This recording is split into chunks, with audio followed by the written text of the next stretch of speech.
تعریف د خوږ نبی د ثوابونه جنت کی رنگ پرنگ دی نعمتونه اخیستل تعریف د خوږ نبی د ثوابونه اخیستل تعریف د خوږ نبی د ثوابونه اخیستل دا ښکلی او رنګین نعت شریف ریکارډ شو په اواز د حافظ عباس یوسف حسانی. جنت کی رنگ پرنگ دی نعمتونه اخیستل تعریف د خوږ نبی د ثوابونه اخیستل تعریف د خوږ نبی د ثوابونه اخیستل عمل د ډیر لوی خیر دی دلرا عقیده عمل د ډیر لوی خیر دی دلرا عقیده سمزان سر محشر لدلالون اخیستل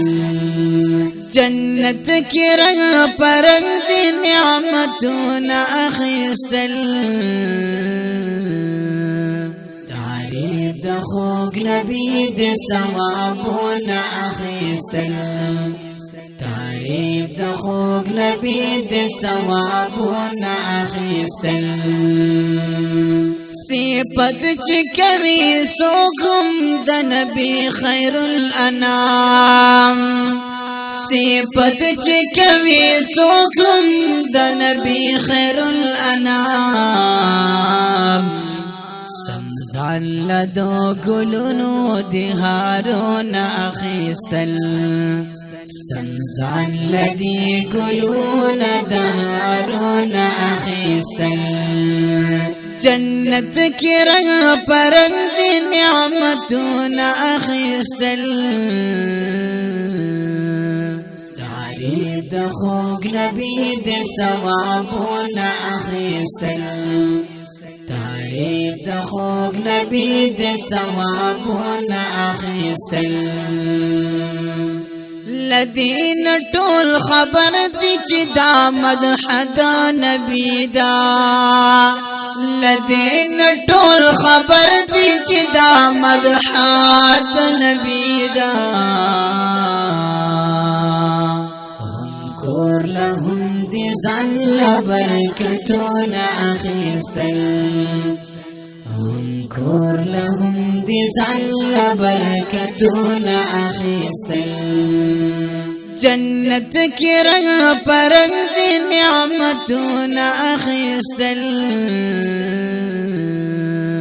تعریف د خوږ نبی د ثوابونه اخیستل تعریف د خوږ نبی د ثوابونه اخیستل سبب د هر یو فضل د صفت د پاک نبی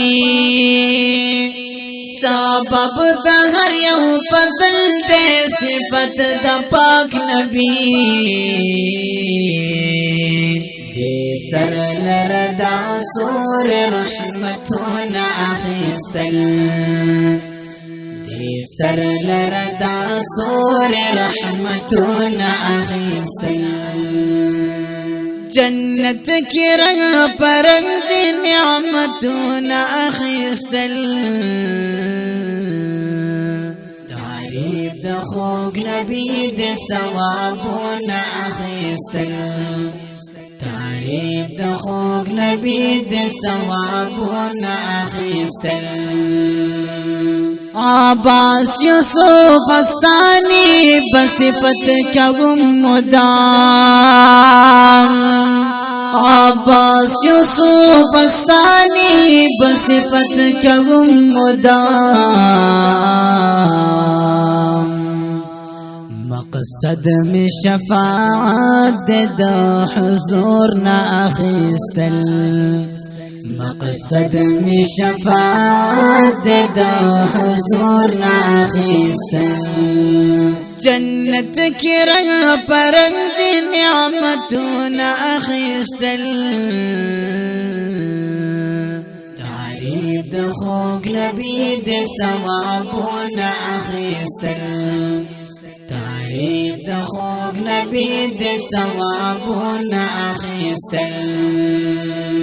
درود ور سره وایم سلام مدا محمدا درود ور سره وایم سلام مدا محمدا ادب سره دلته د نومونه اخیستل ادب سره دلته د نومونه اخیستل